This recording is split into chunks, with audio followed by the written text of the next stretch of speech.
স্বাদ পেলেন নেইমার। এবার প্রেমিকা ব্রুনা ব্যাংস্কার্ডির কোল জুড়ে এলো কন্যা সন্তান মেল। 5 জুলাই ভোরে ব্রাজিলিয়ান এই সুপারস্টারের চতুর্থ সন্তানের জন্ম হয়েছে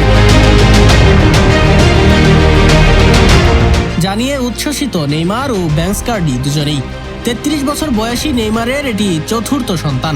প্রথম ছেলে ডাভি লুকা জন্ম নেয় 2011 সালে তার সাবেক প্রেমিকা ক্যারোলিনা ডান্তাসের ঘরে।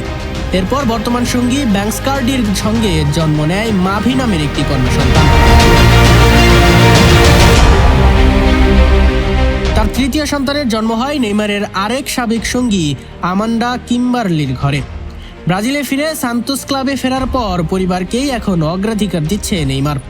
ইতিমধ্যে বড় মেয়ে মাভি তার ছোট বোন মেলকে পেয়ে দারুণ খুশি। নেইমারও পুরো সময় দিচ্ছেন পরিবারের নতুন সদস্যকে ঘিরে। মাঠের বাইরের জীবনে সবচেয়ে দারুণ মুহূর্ত কাটাচ্ছে ব্রাজিলের সর্বোচ্চ গোলদাতা।